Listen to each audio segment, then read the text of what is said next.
Kamakailan, lumakas na naman ang tensyon sa West Philippine Sea.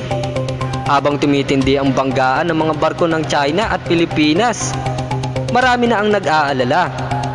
Paano kung biglang umatake ang China sa atin at hindi sumaklolo ang Amerika kahit may kasunduan tayong Mutual Defense Treaty? Bago tayo magpatuloy, like mo na rin ang video na ito at mag-subscribe. Malaking tulong yan sa aming mga content creator. Ang tanong na yan ay hindi lang simpleng what if.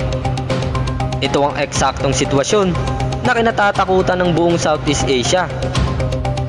Kasi kung mangyari yan, hindi lang Pilipinas ang tatamaan.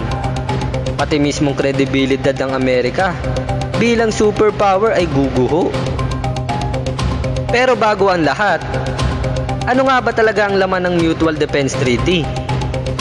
Ang MDT ay nilagdaan noong 1951 pagkatapos ng World War II. Layunin nitong tiyakin na kung may umatake sa isa, ituturing din na atake sa parehong bansa. Ibig sabihin, kung umatake ang China sa teritoryo ng Pilipinas, dapat tumulong ang Amerika, militar man, logistics o intelligence.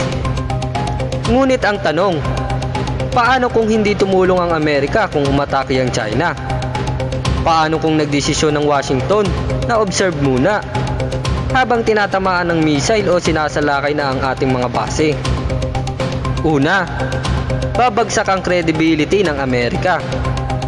Sa loob ng ilang dekada, ipinagmamalaki ng US na sila ang tagapagtanggol ng demokrasya. Sila raw ang leader of the free world. Pero kung hindi nila kayang ipagtanggol ang Pilipinas na isang treaty